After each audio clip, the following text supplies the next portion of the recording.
Hey, salut à tous, bienvenue sur Garage Bagnole et Rock'n'Roll. Aujourd'hui je m'occupe du bloc moteur et je décalamine les pistons, c'est parti. Pourquoi je fais ça moi?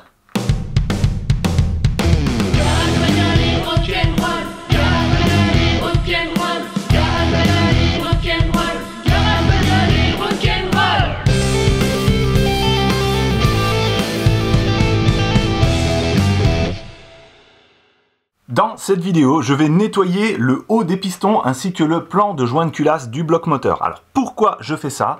Bien parce que la calamine sur les pistons, c'est une couche de carbone imbrûlé qui s'accumule au fil des kilomètres. Et puis cette couche, elle change les caractéristiques de la chambre de combustion, c'est-à-dire qu'il y a un peu moins de volume.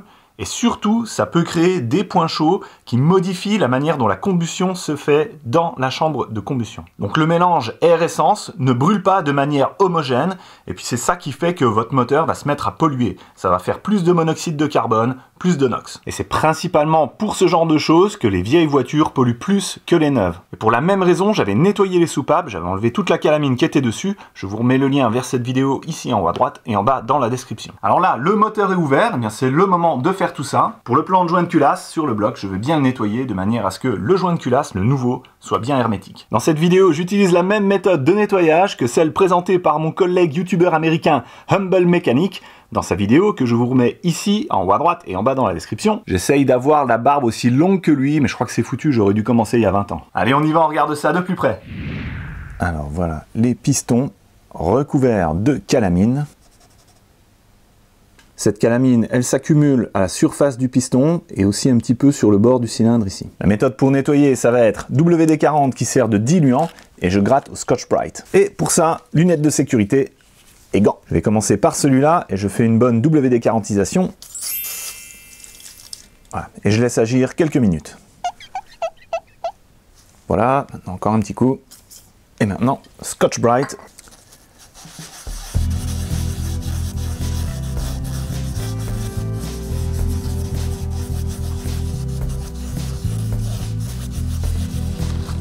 Ok, donc ça part déjà bien.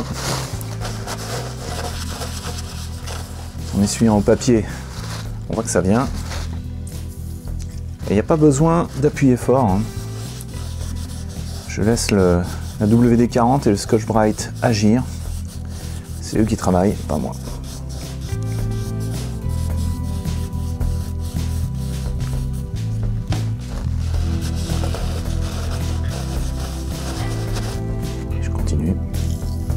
Alors ce qui va être dur, ça va être le côté là dans l'encoche.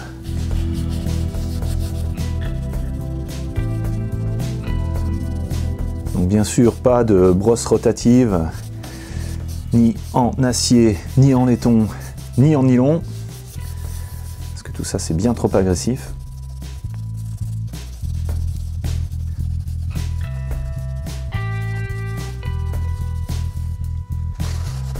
Ça va être chouette. Je redescends un petit peu, hop, de manière à pouvoir atteindre le bord là, le long de la chambre de combustion. Enfin, le bout du cylindre fait partie de la chambre de combustion. Bon, on n'a pas besoin d'insister à fond sur les bords du cylindre, parce que là on risque de le polir un petit peu trop. Donc s'il reste une coloration comme ça, c'est pas grave.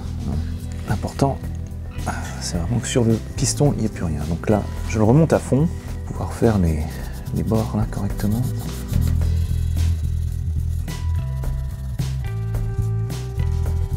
Donc voilà, il suffit de prendre son temps, d'y aller tranquillement.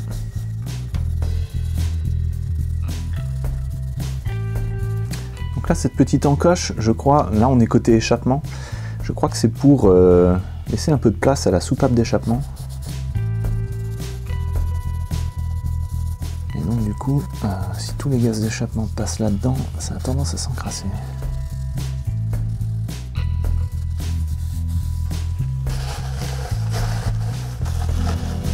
Ça commence à devenir pas mal.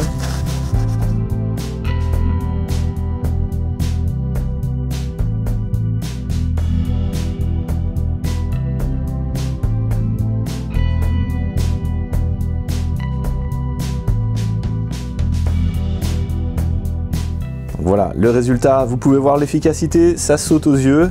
Voilà, un beau piston bien décalaminé. Alors le résultat n'est pas parfait, hein. Ici dans la rainure, il reste un petit peu de calamine. Pareil, là il y a un petit trou, il y a de la calamine dedans. Mais c'est pas grave, je ne cherche pas à avoir un résultat parfait. Parce que de toute manière, faut pas se faire d'illusions, les pistons vont se réencrasser assez rapidement. Surtout qu'avec le Scotch-Brite, on fait des micro-rayures là, donc à mon avis la calamine elle va avoir plus facile pour s'accrocher dedans. Mais bon, en tout cas, c'est mieux de repartir avec un piston comme ça que comme ça. Ce qu'il y a de bien avec cette méthode, c'est qu'on n'utilise pas beaucoup de produits. Et puis au niveau Scotch-Brite, voilà, ce que j'ai utilisé, c'est 2 morceaux comme ça, en utilisant toutes les faces. Dans un pack comme ça, il y en a 3. Donc à peu près, voilà. Avec la moitié, je fais un piston. Ok, je fais les 3 autres, on se retrouve juste après.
Il y a encore de l'eau dedans.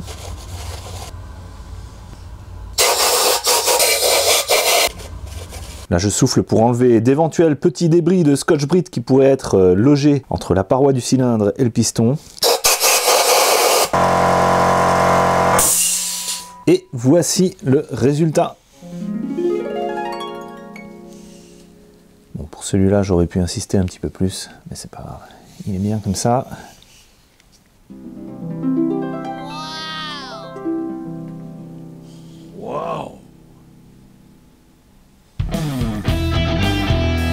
Maintenant, pour le plan de joint, le but, ça va être simplement d'enlever le noir qui a été laissé par l'ancien joint de culasse. Vous voyez, il y en a un petit peu partout là. Et je vais surtout me concentrer sur les zones qui ont de l'importance, c'est-à-dire au bord des cylindres, au bord des conduits qui font transiter le liquide de refroidissement, ainsi que l'huile.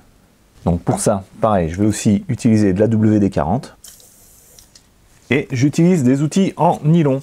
Donc, soit un grattoir en nylon comme ça, soit j'ai aussi un petit rasoir avec des lames plastiques. Et normalement, je devrais pouvoir comme ça enlever le vieux joint de culasse qui reste. Donc ça vient petit bout par petit bout. Il faut prendre son temps. Alors si j'essaye avec le gratteur nylon, est-ce que ça vient mieux? Bon, c'est pareil, ça marche mais ça va pas plus vite, hein.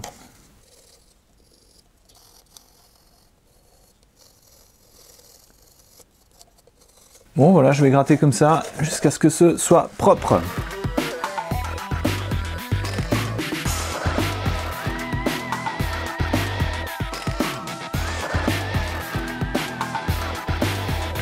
Ok, le côté là commence à être propre. Alors la technique qui marche, c'est de dégrossir avec grattoir en nylon. Le rasoir à lame plastique, ça marche un peu mieux que le grattoir. Et une fois que les gros bouts sont enlevés, WD-40 et Scotch-Brite. Et là, ça nettoie bien. Ok, je continue, j'ai ça à terminer. C'est parti.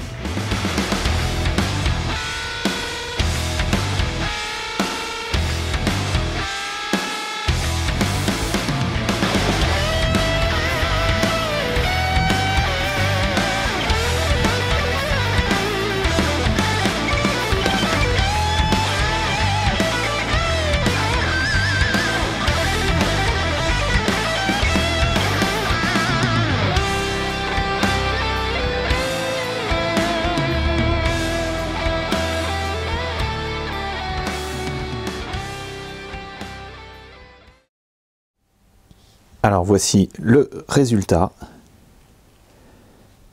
Le plan de joint est propre. Alors oui, c'est pas parfait, hein. Il reste des zones noires là. Mais au toucher, c'est plus du tout rugueux. On sent pas la différence. Mais bon, de toute manière, le nouveau joint de culasse rattrapera ces petites imperfections. Et puis je vous rappelle que c'est un moteur de Hyundai Accent 1,3 litre que je suis en train de refaire, pas celui d'une Formule 1. On n'est pas là dans une recherche de performance, hein. On veut juste qu'il n'y ait pas de fuite. Voilà. Ok. Voilà, les pistons et le plan de joint de culasse du bloc sont bien propres. Pour pas que ça rouille, une dernière WD-40isation. Généreuse. Et un petit chiffon par-dessus pour pas qu'il y ait de saleté qui aille dedans. Voilà. Et une fois de plus, le duo WD-40 Scotch-Brite a prouvé son efficacité. Cette vidéo était sponsorisée, je vous laisse deviner par qui, et je tiens à remercier WD-40. Hein, quoi, je l'ai dit? Voilà, donc le joint de culasse est prêt à être remonté sur ce moteur. Sur ce bloc, j'ai encore un peu de travail. Alors je ne vais pas démonter le vilebrequin, je ne vais pas refaire tous les paliers, les coussinets de biellette, etc. Je vais juste le nettoyer correctement. J'aimerais bien changer les pastilles de sablage. J'ai le tuyau de la jauge d'huile à remplacer. Et puis je compte le repeindre. Donc ça, ce sera pour une prochaine vidéo. Si vous n'êtes pas abonné à la chaîne, allez-y, c'est le moment. Il y a le bouton juste là pour s'abonner et activer la cloche pour recevoir les notifications. Voilà, donc encore quelques efforts et je vais pouvoir enfin changer ce joint de culasse. Si toi aussi tu aimes le mot culasse, tu le mets en dessous en commentaire. Comme d'habitude, je vous mets les liens vers les outils et les produits que j'ai utilisés dans cette vidéo en dessous dans la description. Je vous souhaite de bons décalaminages de pistons et de joints de culasse. Et je vous dis à la prochaine sur Garage Bagnole et rock'n'roll!